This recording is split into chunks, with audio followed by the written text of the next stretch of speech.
Hello everyone, welcome to शिक्षा academy. मैं नंदिता बहुत बहुत स्वागत करती हूँ। आज मैं आप सभी के लिए लेकर आई हूँ सीयूईटी का पिटारा सीरीज, जिसमें हम डिस्कस करने वाले हैं पार्ट 19।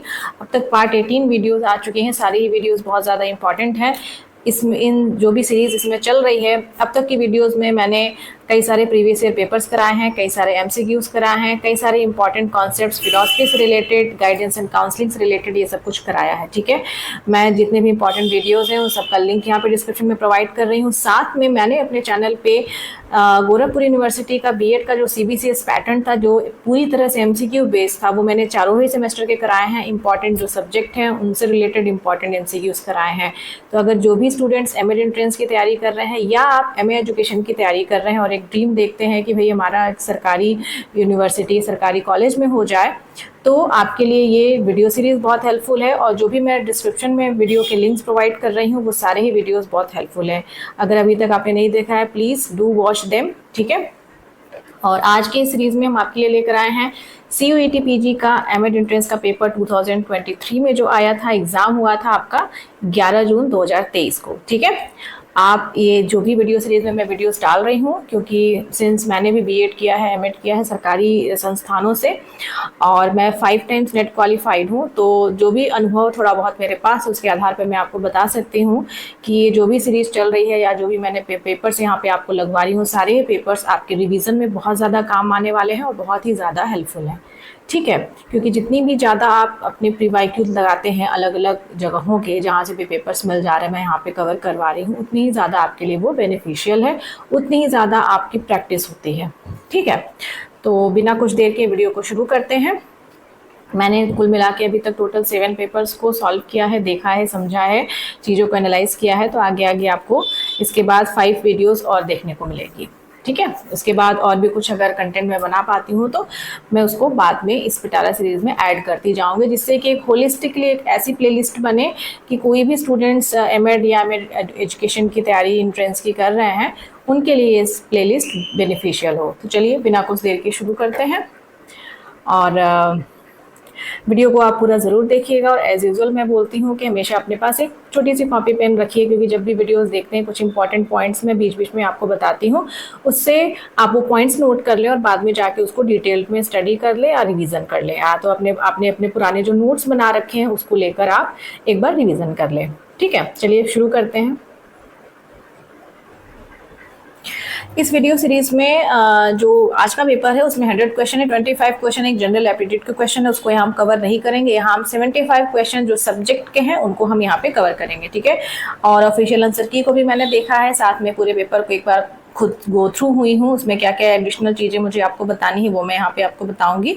ठीक है, कुछ क्वेश्चंस ऐसे हैं जो आप बिल्कुल आप लॉजिक बेस लगा के कर सकते हैं, तो इसलिए 75 क्वेश्चंस हैं। बहुत ज़्यादा एक्सप्लेन यहाँ मैं नहीं करूँगी, जहाँ पे जितनी ज़्यादा ज़रूरत है उतनी चीज़ें मैं आपको बताऊँगी। अदरवाइज आप मुझे कमेंट सेक्शन में जिस भी चीज़ को रिलेटेड प्रॉब्लम होगी तो आप उससे पूछ सकते हैं। ठीक है, स्क्रीन पे आप देख सकते हैं question number 26, the feedback device is used in the management of teaching learning process, arrange the following. यहाँ पे बोला गया है कि जो टीचिंग लर्निंग प्रोसेस के मैनेजमेंट में जो फीडबैक डिवाइस यूज की जाती है उसके स्टेप्स क्या हैं। ठीक है, तो यहाँ पे करेक्ट ऑप्शन है ऑप्शन नंबर 3, DABC। पहले प्लान करते हैं, फिर ऑर्गेनाइज करते हैं, फिर लीड करते हैं, उसके बाद कंट्रोल की जाती है। आगे बढ़ते हैं, क्वेश्चन नंबर 27 यहाँ पे देखिए, यहाँ पे हायरार्की पूछी गई है। Arrange the following categories in a hierarchical order. ठीक है,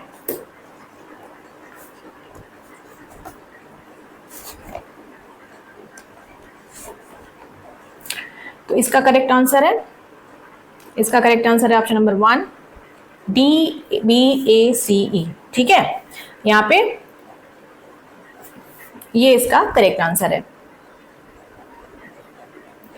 नेक्स्ट क्वेश्चन की तरफ आगे बढ़ते हैं, क्वेश्चन नंबर 28। यहाँ पे देखिए, यहाँ पे 2 कथन दिए गए हैं। ठीक है, गांधी जी ने एक निश्चित आयु तक के सभी बच्चों के लिए अनिवार्य या मुफ्त शिक्षा प्रदान करने की बात की। बिल्कुल सही बात है, शिक्षा व्यक्ति का जन्मसिद्ध अधिकार है, यह व्यक्ति के किसी भी प्रकार के विकास के लिए अति आवश्यक है, चाहे भौतिक हो आध्यात्मिक। बिल्कुल, और ये दोनों ही इसके सही एक्सप्लेनेशन है। ठीक है, क्योंकि शिक्षा व्यक्ति का जन्मसिद्ध अधिकार है, इसलिए कुछ निश्चित आयु तक बच्चों को एक मुफ्त शिक्षा देनी चाहिए। क्वेश्चन नंबर 29 देखिए, who established the school name analytical psychology. बताइए, एनालिटिकल साइकोलॉजी की अगर बात करें तो इसका नाम दिया है ऑप्शन नंबर 2 कार्ल जंग। ठीक है, क्वेश्चन नंबर 30 देखिए।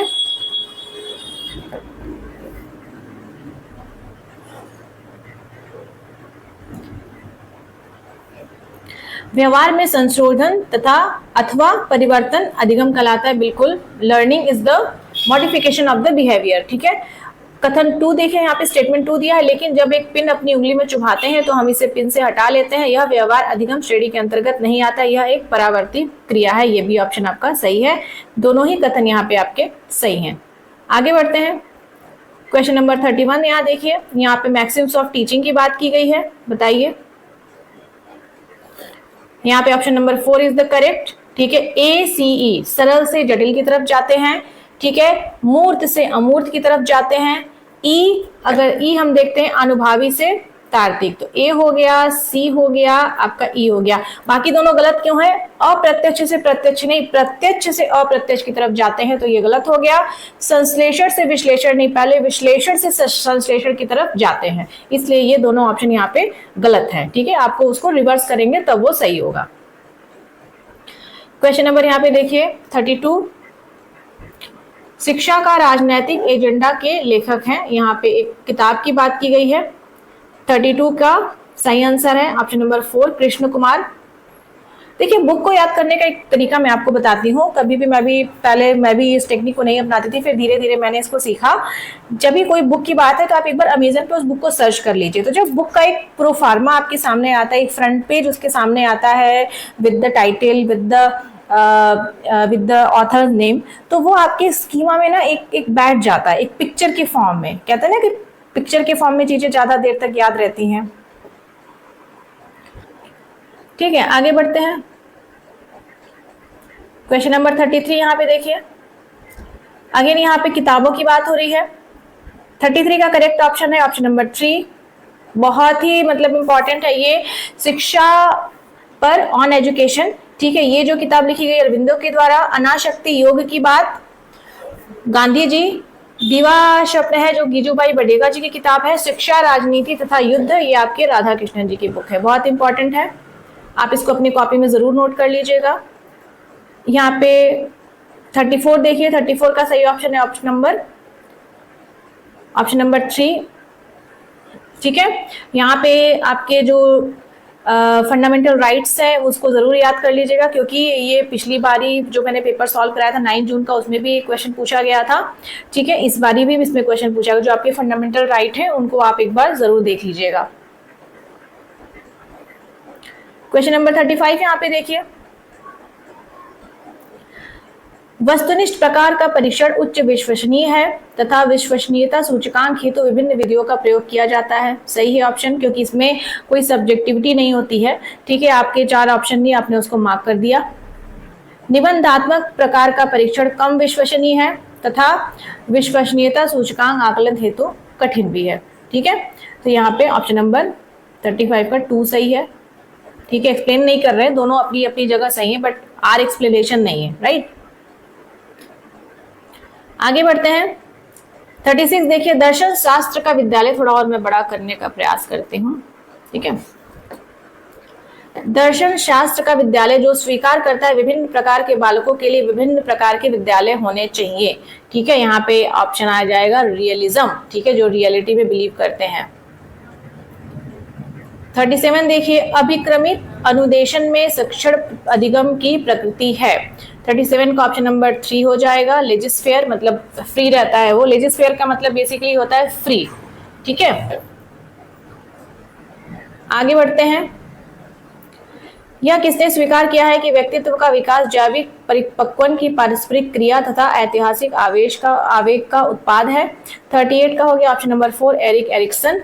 ठीक है, इनकी थ्योरी आप जरूर पढ़ लीजिएगा। इनफैक्ट यहाँ पे जो बाकी थी आइसेनिक, रॉजर्स एंड मैस्लो, इनकी थ्योरी को भी आपको पढ़ना है। ऐसा नहीं कि जो ऑप्शन सही है उसका पढ़ना है, जो ऑप्शन बाकी दिए हैं उनसे भी रिलेटेड क्वेश्चंस घुमा के फिरा के वो आपके पूछे जाते हैं एग्जाम्स में।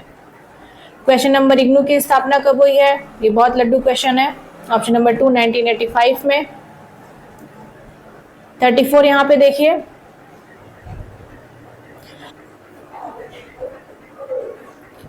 ठीक है। यहाँ पे आपने बीएड में पढ़ा होगा बिहेवियरल ऑब्जेक्टिव्स को लिखने के कई लोगों ने अलग अलग तरीके बताए हैं। यहाँ पे ऑप्शन नंबर 4 इसका सही आंसर है। ठीक है, आगे बढ़ते हैं। नेक्स्ट क्वेश्चन देखिए, क्वेश्चन नंबर 41 दिया है, पर्यावरण वह सब कुछ है जो व्यक्तित्व को प्रभावित करता है उसके जीन के अलावा। बिल्कुल सही बात है। ठीक है, एनवायरमेंट। ठीक है, उसके बाद जीन आपकी हेरिडिटी में आती है। आनुवंशिकता माता पिता से संतान में शारीरिक तथा मानसिक विशेषताओं का संचरण है, ये भी बिल्कुल सही बात है। बट ये दो अलग अलग बातें हैं, तो आर एक ही सही व्याख्या नहीं है। क्वेश्चन नंबर 42, पंच शिक्षा दर्शन अभिप्रेरित है, बताइए। काफी अच्छे क्वेश्चन इसमें बता रखे। पंचकोश शिक्षा दर्शन की बात आपकी की थी यहाँ पे जिद्दू कृष्णमूर्ति ने। जिद्दू कृष्णमूर्ति आपके नेट के सिलेबस में है। नई शिक्षा नीति, न्यू एजुकेशन पॉलिसी, एनईपी 2020 नीति लेखन समिति के अध्यक्ष कौन है? आपके के कस्तूरी रंगन है। इसमें आपका आता है जो स्कूल का स्ट्रक्चर दिया हुआ है 5+3+3+4। ठीक है, काफी इंपॉर्टेंट है। तो यहाँ पे पूछा है कि वर्धा में बुनियादी शिक्षा का प्रतिफल नई तालीम के अध्यक्ष डॉक्टर जाकिर हुसैन यहाँ पे है। ये आपकी वर्धा शिक्षा योजना आई थी 1937 में। ठीक है, जिसको कई नामों से भी जाना जाता है, बुनियादी तालीम, नई तालीम। ठीक है, क्वेश्चन नंबर 45 देखिए,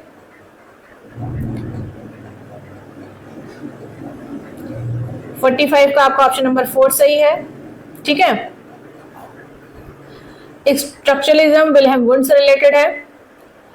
sorry, Wilhelm Wundt is related to the structuralism. ठीक है, फंक्शनलिज्म में आपके आ जाएंगे विलियम जेम्स।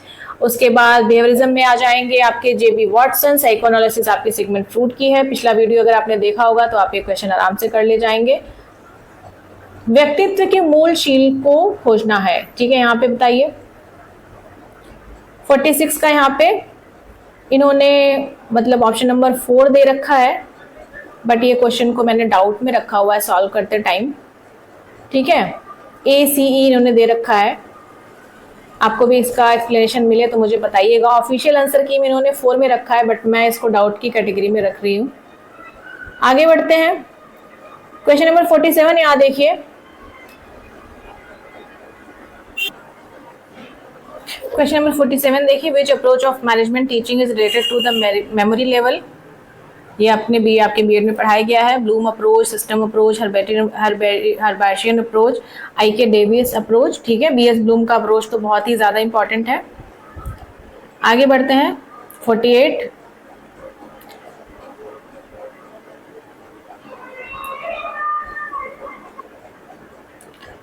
का पूछा गया है आधुनिकीकरण की विशेषताएं। ठीक है, 48 का है ऑप्शन नंबर 3 BCD। ठीक है, आधुनिकीकरण सतत प्रक्रिया उसमें होती है, वैज्ञानिक अभिवृत्ति होती है, विकास की प्रक्रिया होती है। ये आपके ऑप्शन नकल क्यों करना है। ठीक है, चम्मच कांटों का प्रयोग बिल्कुल गलत है। क्वेश्चन नंबर 49 यहाँ पे देखिए। ठीक है, काफी अच्छा क्वेश्चन है ये। ठीक है, परामर्श सेवा अनुयायी की आत्मानुभूति तथा आत्मनिर्देशन को समर्पित होती है। सही है। परामर्शदाता उपबोध के लिए न तो योजना तैयार करता है, न ही निर्णय लेता है, वह उसकी समस्या का समाधान करता है। ठीक है, यहाँ पे ऑफिशियल आंसर की मैं दिया हुआ ऑप्शन नंबर 2। ठीक है,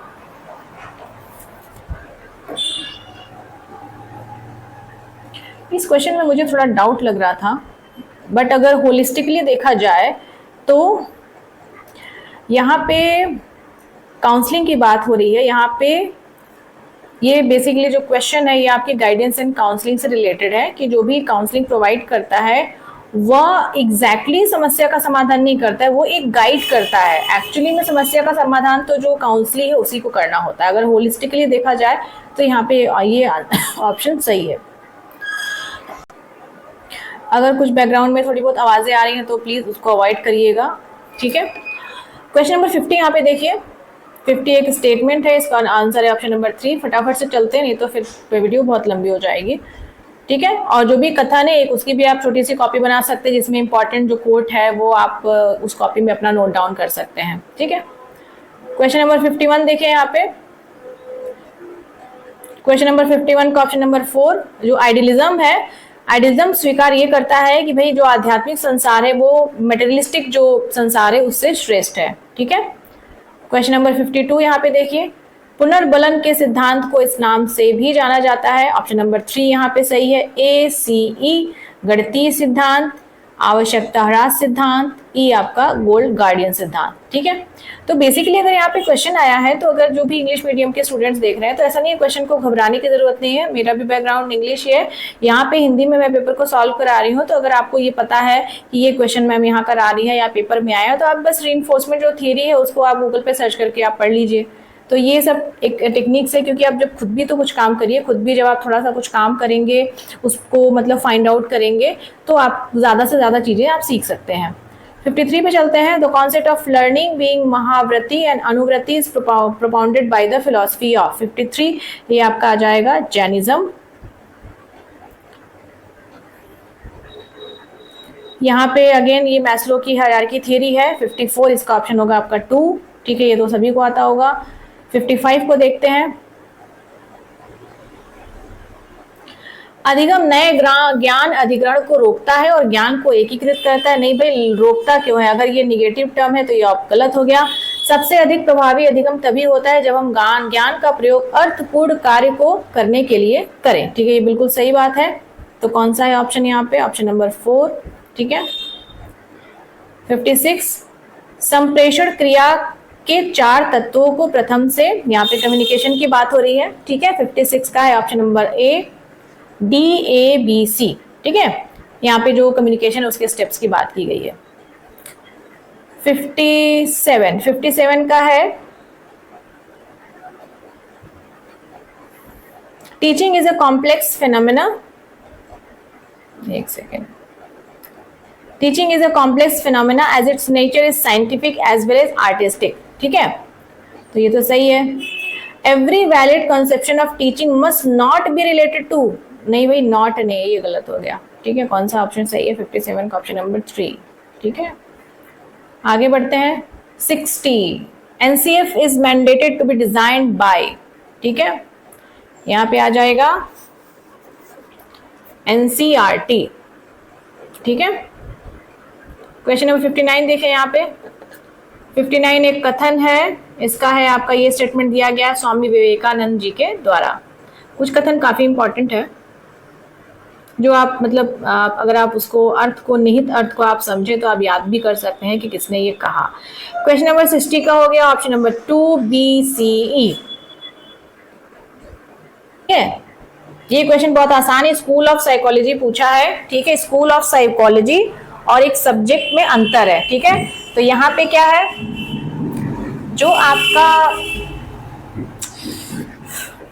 आपका यहाँ पे जैसे जो स्ट्रक्चरलिज्म है, आपका जेस्टाल्टवाद है, आपका जो बिहेवियरिज्म है, ये आपकी तीनों जो है वो स्कूल ऑफ साइकोलॉजी है।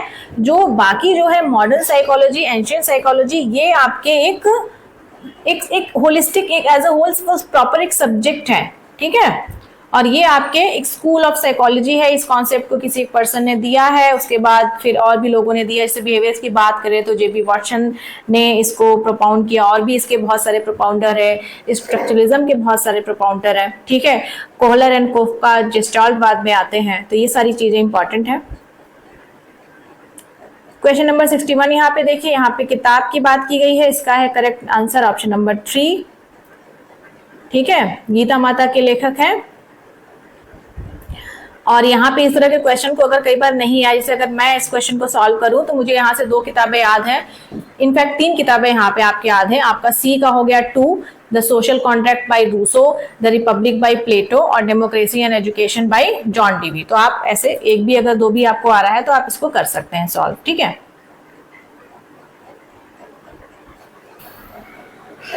आगे बढ़ते हैं। सर्व शिक्षा अभियान की शुरुआत कब हुई? यहाँ पे ऑप्शन नंबर 2 इज 2 करेक्ट।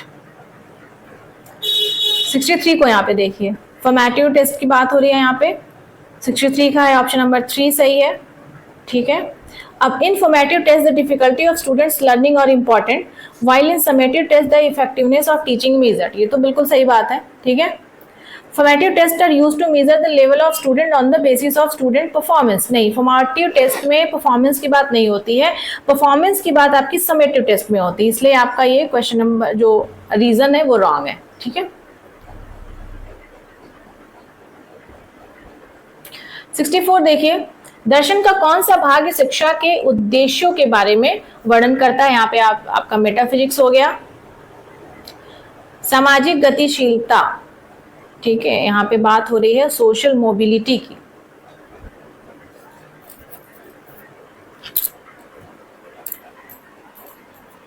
ठीक है। सोशल मोबिलिटी की बताइए भाई। यहाँ पे लंबवत, एक सेकेंड,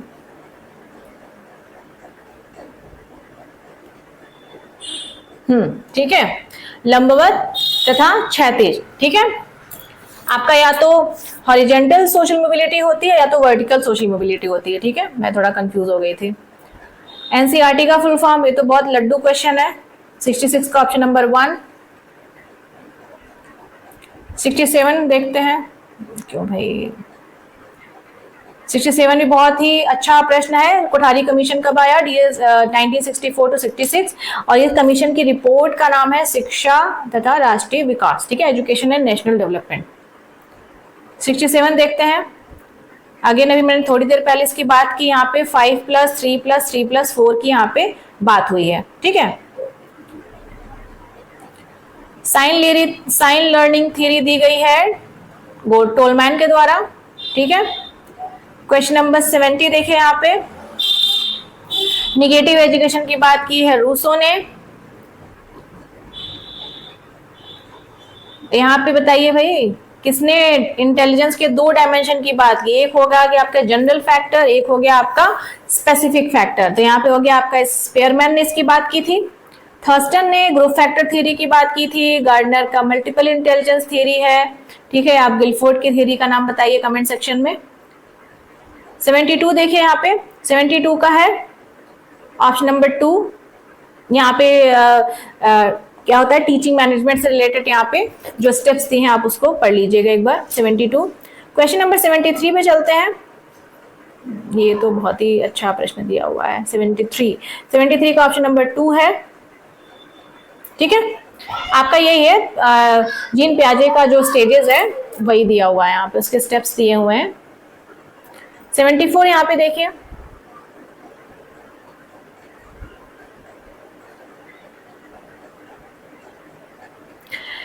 देखिए, शिक्षा का अर्थ बालक तथा मनुष्य के शरीर, मस्तिष्क तथा आत्मा से सर्वश्रेष्ठ संपूर्ण आरेखण है। सही है। रविंद्रनाथ टैगोर का दर्शन शास्त्र रविंद्रनाथ टैगोर द्वारा लिखा गया था, ये प्रश्न गलत है। रविंद्रनाथ टैगोर का दर्शन शास्त्र लिखा गया था एस राधा कृष्णन के द्वारा, ठीक है। तो यहाँ पे 74 का ऑप्शन नंबर यहाँ पे 3 होगा। 75 देखें, अगेन यहाँ पे इसको मुझे अलग से वीडियो बनानी पड़ेगी, काफी इंपॉर्टेंट है ये। 75 का ऑप्शन नंबर 4 करेक्ट है यहाँ पे, ठीक है। ये आपका आता है, मैंने पहले वीडियो में बनाया है, NOIR, मेजरमेंट ऑफ स्केल है, and for nominal, ordinal, interval, ratio. इसमें मैं एक डिटेल वीडियो बनाऊंगी। यहाँ पे ऑप्शन नंबर 4 करेक्ट है। 76 यहाँ पे देखिए, 76 एक स्टेटमेंट है, ये स्टेटमेंट कहा गया है महात्मा गांधी जी के द्वारा।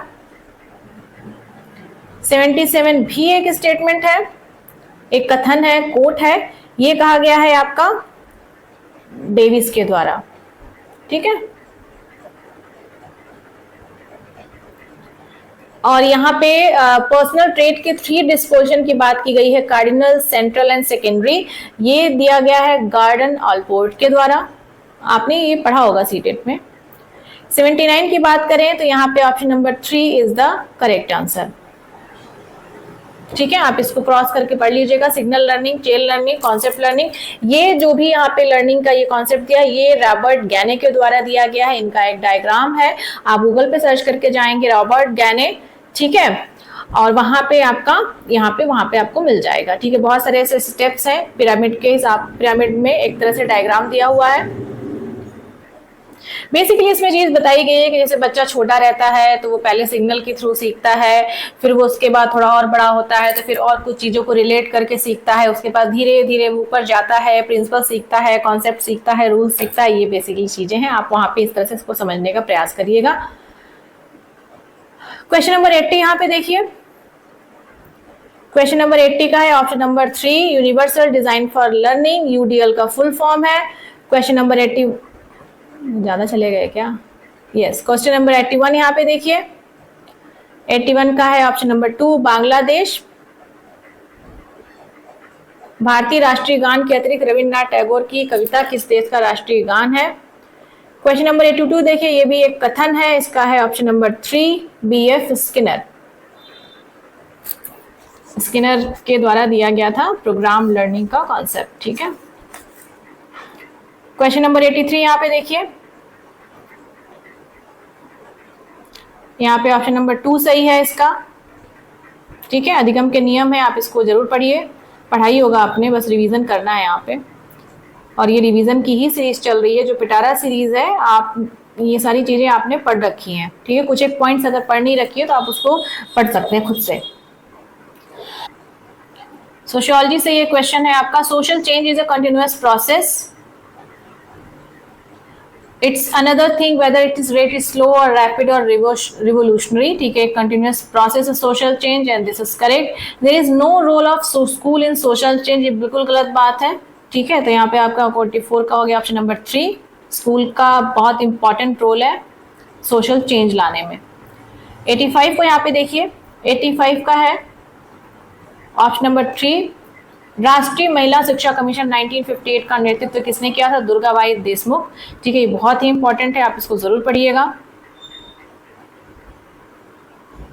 डेमोक्रेसी इन एजुकेशन बुक लिखी गई है आपकी जॉन डीवी के द्वारा। पाउलो फेरो की बुक बहुत इंपॉर्टेंट है, pedagogy of oppressed. John Locke का जो कॉन्सेप्ट है ताबुला रासा, जिसमें उन्होंने बोला है जॉन लॉक ने कि जो बच्चे का माइंड होता है वो एक ब्लैंक स्लेट की तरह होता है। मनोसामाजिक सिद्धांत का प्रणेता कौन है? ठीक है, यहाँ पे हो गया ऑप्शन नंबर 2 एरिक एरिक्सन, ठीक है। 88 यहाँ पे देखिए, 88 का है ऑप्शन नंबर 4, ये जो है आपके टेक्निक्स ऑफ मोटिवेशन है, ठीक है। सक्सेस एंड फेलियर है, नोवेल्टी है, आपके डी हैं कि रिवार्ड और पनिशमेंट है, ए और बी गलत है। आर्टिफिशियल मोटिव्स क्यों देना है, ठीक है। सेल्फ स्टीम तो वो आपके अंदर से आता है, बट बाकी जो चीजें हैं वो एक मोटिवेशन की टेक्निक्स है, ठीक है, external motivation.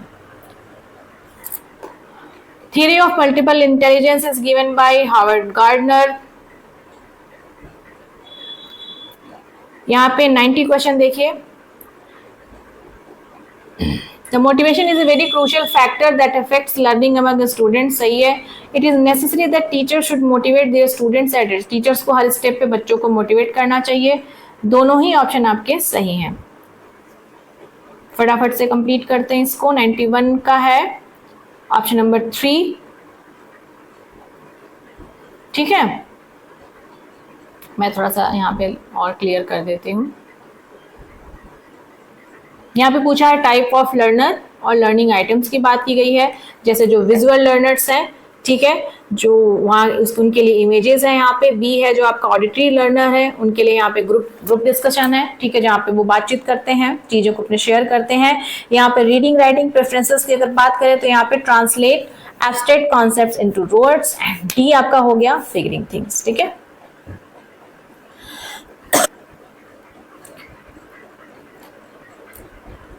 Famous book the law is written by, ठीक है, प्लेटो के द्वारा। अगेन मैंने बोला ना, आप अमेजन पे एक बार सर्च करिएगा, गूगल पे सर्च करिएगा, बुक का आपका जो फ्रंट पेज आएगा तो वो एक इमेज के फॉर्म में आपके माइंड में वो बैठ जाएगा कि ये बुक इन्होंने लिखी है। 93 का देखिए, option number 2 is correct answer.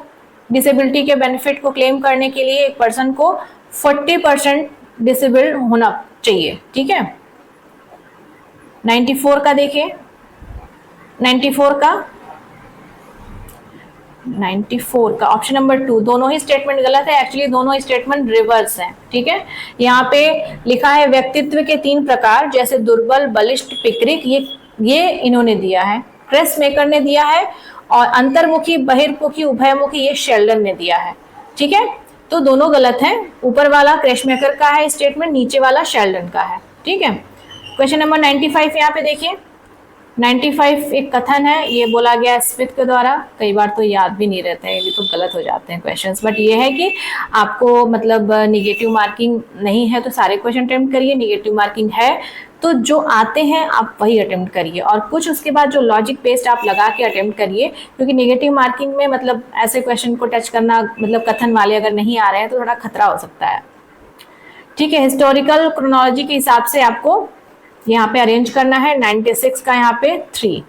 ठीक है, अब मैं आपको एक चीज बताती हूँ, जो यहाँ पे आपको स्टेप्स दिए होंगे हैं। ठीक है, सेकेंडरी एजुकेशन जिसको हम मुदारिर एजुकेशन कमीशन बोलते हैं 1952, कोठारी कमीशन आपका आ गया 1964, एनईपी आ गया, आचार्य राममूर्ति कमेटी 1992, ये सेडलर कमीशन जिसको कलकत्ता यूनिवर्सिटी कमीशन भी कहते हैं।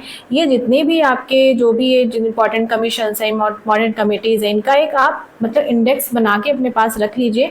आप अपने हाथ से जब लिखेंगे ईयर, उससे रिलेटेड कुछ पॉइंट्स, तो वो आपको बहुत अच्छे से याद रहेंगे। ठीक है, आप इसका ईयर जरूर लिख लीजिएगा।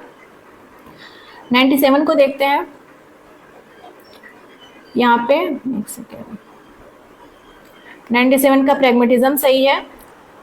ठीक है, प्रैग्मेटिज्म जो ऐसी फिलॉसफी है वो रियलिटी में बिलीव करती है, प्रैक्टिकलिटी में बिलीव करती है। ठीक है, बेसिकली यहाँ प्रैक्टिकलिटी और एक्सपीरियंस पे बिलीव करती है। तो ये कहती है कि there is no ultimate reality in the universe, जो भी है वो भी अभी चल रहा है, it is in making process. ठीक है, 98 यहाँ पे देखिए, 98 का ऑप्शन नंबर 3 इज करेक्ट। ठीक है, ए सही है। शरीर गठन तथा शारीरिक विकास व्यक्तिगत भिन्नता का निर्धारण करने वाले अन्य कारक हैं। इंडिविजुअल डिफरेंस की यहाँ पे बात हो रही है। ये भिन्नताएं व्यक्ति के व्यक्तित्व को प्रभावित नहीं करती है, गलत है, ये बिल्कुल प्रभावित करती हैं। 99 को यहाँ पे देखिए, 99 का ऑप्शन नंबर 1 सही है। चेतन अनुभव का अध्ययन अंतर्निरीक्षण विधि द्वारा किया जा सकता है, और अंतर्निरीक्षण विधि के जनक विल्हेम वुंड अथवा उनके शिष्य टिकनर थे। सही है, दोनों सही है। ठीक है, 100 क्वेश्चन की तरफ आते हैं। ये आपका हो गया, which of the following approach is borrowed from the engineering, science and cybernetics, ये आपका आ जाएगा सिस्टम अप्रोच। ठीक है, आई होप क्वेश्चंस आपको अच्छे लगे होंगे, और क्वेश्चंस का लेवल देख के समझ में आ रहा होगा कि ये क्वेश्चन मतलब इसमें से आप लगभग 90% से अब चीजें आपने पढ़ रखी हैं, कुछ एक चीजें हैं जो नहीं है। CUET PG लेवल के क्वेश्चन सॉल्व करने से आपका ये फायदा होता है कि आपकी रीजनिंग एबिलिटी इंप्रूव होती है। आप जब वीडियो देख रहे हो तो वीडियो को पॉज करिए, क्वेश्चन को खुद से सॉल्व करिए, फिर जो मैं आपको आंसर बताती हूँ आप उससे मैच करिए। कोई भी वीडियो देखने का अगर आप वीडियो के थ्रू पढ़ रहे हैं, ऐसे तो आप किताबों से पढ़ सकते हैं, रिवीजन कर सकते हैं, या अगर किसी भी वीडियो को अगर आप देख रहे हैं, आपको लगता है ये वीडियो इंपॉर्टेंट है, तो उस वीडियो से सबसे ज़्यादा फायदा लेने का मैं आपको तरीका बता रही हूँ। ठीक है, क्योंकि अगर आप ये चीज करते हैं ना, तो ये आप औरों से, आप खुद देखिए, मैं एक यूट्यूबर हूँ, मैं यहाँ पे आपको पढ़ा रही हूँ, या मेरा वीडियो अगर 100 लोग भी देख रहे हैं, 100 लोग में अगर आप ये समझ लीजिए कि 80 लोग ऐसे हैं जो सिर्फ वीडियो को देख रहे हैं, ऐसे ही ईयरफोन लगा लिया और देख रहे हैं, और 20 लोग ऐसे हैं वो कॉपी पेन लेकर बैठे हुए हैं, वीडियो देख रहे हैं, वीडियो को पॉज कर रहे हैं, क्वेश्चन लगा रहे हैं, हम जो इंपॉर्टेंट चीजें बता रहे हैं कि ये चीज आप पढ़ लीजिएगा, वो कॉपी में नोट डाउन कर रहे हैं, उसके बाद वो फोन पे सर्च करके या किताबें खोल के उसको पढ़ते हैं, क्योंकि वहां पे मैं आपको बता रही हूँ कि ये चीज इंपॉर्टेंट है, आप इसको जरूर रिवाइज करिए। ठीक है, तो आप वो जो 20 बच्चे हैं 100 में से वो ये काम कर रहे हैं, बाकी 80 लोग नहीं कर रहे हैं, तो किसको फायदा होगा? तो ये एक ऐसी टेक्निक है कि आप कोई वीडियो भी देखना बुरा नहीं है, वीडियो देख के अभी पढ़ाई कर सकते हैं, बट वीडियो देखने का मतलब ऐसा नहीं सिर्फ वीडियो देखना है या वीडियो के भरोसे रहना है। यहाँ मैं जो भी इंपॉर्टेंट चीजें बता रही हूँ उसकी लिस्टिंग करिए, अपने नोट्स खुद से बनाइए। मैं खुद अपने नोट्स बना के पढ़ती हूँ, तो ये चीजें मैं काफी प्रमोट करती हूँ, और ऐसा नहीं है कि वीडियो है तो हर चीज वीडियो में ही बता देना है, मैं आपको बताती हूँ कि ये आपको करना है। कमेंट सेक्शन में आप मुझे रिप्लाई करिए, ठीक है, क्योंकि आप जब करते हैं ज्यादा से ज्यादा तभी आप वो और उन 80 लोगों से और बेहतर परफॉर्म कर पाएंगे। तो ये टेक्निक्स अपनी रियल लाइफ में इंप्लीमेंट करिए और ये आपको हमेशा काम आएगी। ठीक है, मिलते हैं फिर नेक्स्ट वीडियो में। पार्ट 20 आएगा जिसमें हम सॉल्व करेंगे MA एजुकेशन का पेपर जो 14 जून 2023 को हुआ था। ठीक है, अभी काफ़ी सारे पेपर्स बचे हैं, काफ़ी मेहनत करनी है। और वीडियो अच्छी लगी हो तो प्लीज़ इसको शेयर ज़रूर करिएगा, जो भी आपके बैचमेट्स जो तैयारी कर रहे हैं, क्योंकि अच्छी चीज़ शेयर करने से बहुत फ़ायदा होता है। ठीक है, और मिलते हैं फिर नेक्स्ट वीडियो में। Thank you for watching. लगे रहिए, अच्छे से अपनी मेहनत करते रहिए।